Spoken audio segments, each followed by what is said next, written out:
नमस्कार। आज के इस वीडियो में हम एक महत्वपूर्ण शिक्षण सामग्री के बारे में जानने वाले हैं, जिसका नाम है ओवरहेड प्रोजेक्टर या OHP। चलिए इसे विस्तार से समझते हैं। परिचय। ओवरहेड प्रोजेक्टर एक ऐसा उपकरण है जो पारदर्शी शीट्स की सहायता से चित्र या टेक्स्ट को स्क्रीन पर प्रक्षेपित करता है। यह विशेष रूप से स्कूलों, कॉलेजों, ट्रेनिंग सेंटर और सेमिनारों में उपयोग किया जाता है। इसका उद्देश्य है शिक्षण को अधिक प्रभावशाली और दृश्यात्मक बनाना ताकि छात्रों को जानकारी आसानी से समझ में आए। अब बात करते हैं कि OHP का उपयोग किन किन क्षेत्रों में किया जाता है। पहला, कक्षा शिक्षण में, जहां शिक्षक डायग्राम्स, मानचित्र और कठिन अवधारणाएं आसानी से समझा सकते हैं। दूसरा, सेमिनार और कार्यशालाओं में, जहां विषयों को बिंदुवार तरीके से समझाया जा सकता है।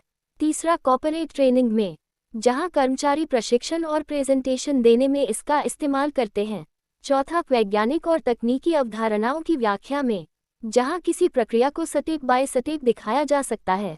पांचवा, ग्रुप डिस्कशन में, जहां विचारों को विजुअल सपोर्ट के साथ साझा किया जाता है।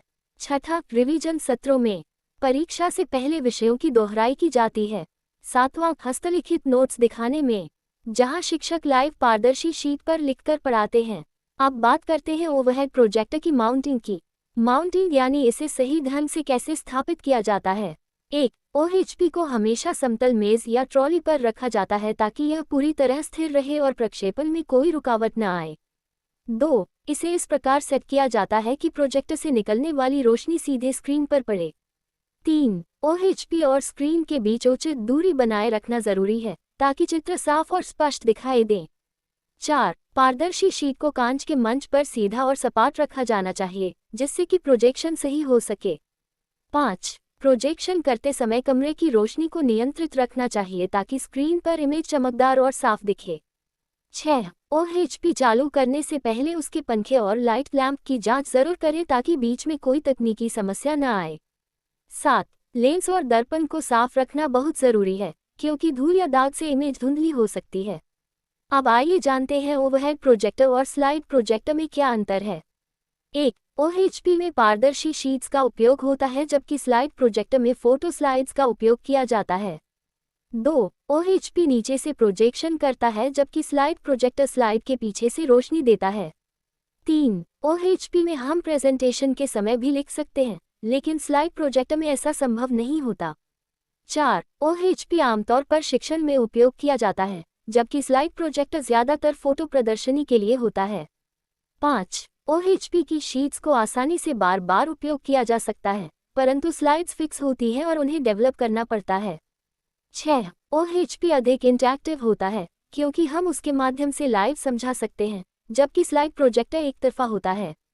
7. OHP आमतौर पर हल्का और पोर्टेबल होता है, जिससे उसे कहीं भी ले जाना आसान होता है, जबकि स्लाइड प्रोजेक्टर भारी और कम पोर्टेबल होता है। अब जानिए OHP के 7 प्रमुख फायदे।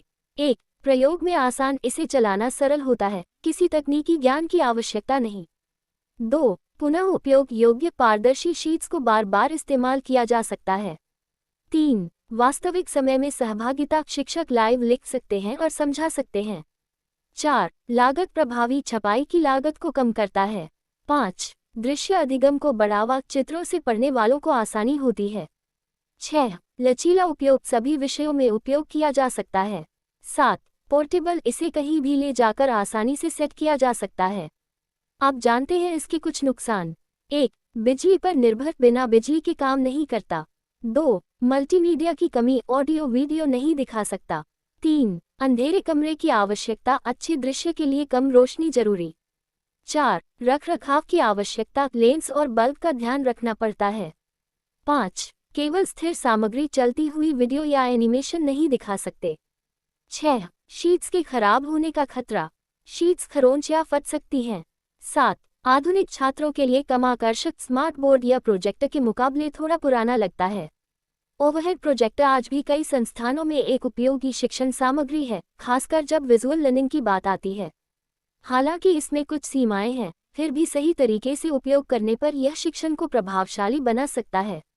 धन्यवाद। अगर आपको यह वीडियो पसंद आए हो तो लाइक करें, चैनल को सब्सक्राइब करें और कमेंट में बताएं कि अगला वीडियो किस टॉपिक पर चाहिए।